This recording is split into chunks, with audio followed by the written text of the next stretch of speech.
क्या आपने कभी सोचा है कि वो छोटा सा बिस्किट जिसे हम पार्ले जी कहते हैं, भारत में इतना लोकप्रिय कैसे हो गया? आज हम आपको बताएंगे उसकी कहानी। और इस कहानी के पीछे जो व्यक्ति है वो है मोहनलाल दयाल चौहान। मोहनलाल दयाल चौहान का जन्म गुजरात के पारडी गांव के एक सामान्य परिवार में हुआ था। बहुत कम उम्र में मोहनलाल मुंबई आ गए और दर्जी का काम शुरू किया। शुरुआत में यही उनकी रोजगार की राह थी। साल 1920-30 का समय था जब भारत में स्वदेशी आंदोलन चल रहा था। महात्मा गांधी और अन्य नेताओं ने विदेशी सामानों के बहिष्कार की अपील की। यही वो वक्त था जब मोहनलाल चौहान अपने दर्जी के काम को छोड़कर व्यापार की दुनिया में कदम रखते हैं। 1928-29 के आसपास उन्होंने मुंबई के विले पार्ले इलाके में एक छोटी सी फैक्ट्री शुरू की। उनके परिवार ने मिलकर काम किया। फैक्ट्री में केवल करीब 12 से 14 कामगार थे। शुरुआती प्रोडक्ट्स थे orange candy, toffee, glucose, sweets. यही उनके व्यवसाय की नींव बनी। लेकिन उनका सपना बड़ा था, हर आदमी तक अपने उत्पाद पहुंचाना। मोहनलाल ने जर्मनी तक की यात्रा की, वहाँ की मशीनरी देखी समझी और भारत में मशीनें आयात की ताकि उत्पादन आधुनिक हो सके। मित्रों, यह वो मोड़ है जिसने कहानी बदल दी। जब भारत में बिस्किट महंगे और विदेशी निर्मित थे, तब मोहनलाल परिवार ने देखा कि आम आदमी के लिए अभी भी विकल्प बहुत सीमित है। इसीलिए उन्होंने 1938-39 के आसपास बिस्किट निर्माण शुरू किया।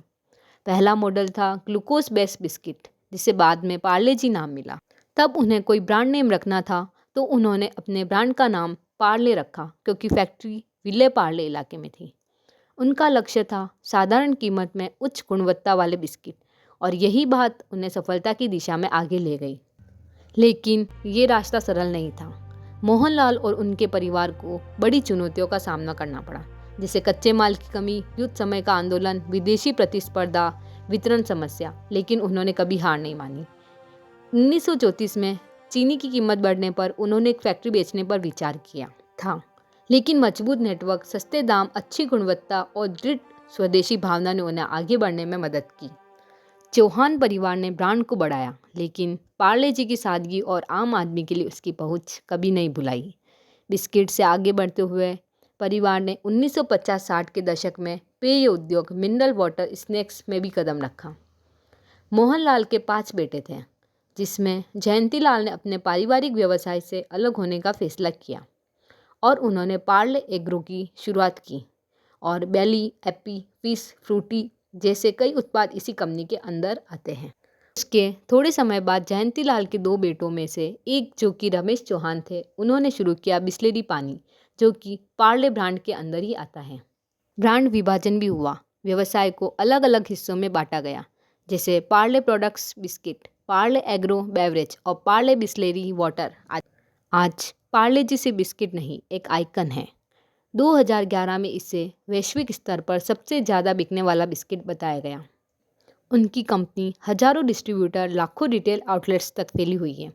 मोहनलाल की सोच हर भारतीय तक पहुँचे आज भी व्यवसाय की नींव है। तो जब अगली बार आप पार्ले जी के पैकेट खोलें तो याद रखेगा, यह सिर्फ बिस्किट नहीं है, यह है एक आम आदमी का सपना, एक परिवार की मेहनत और स्वदेशी उत्साह की कहानी।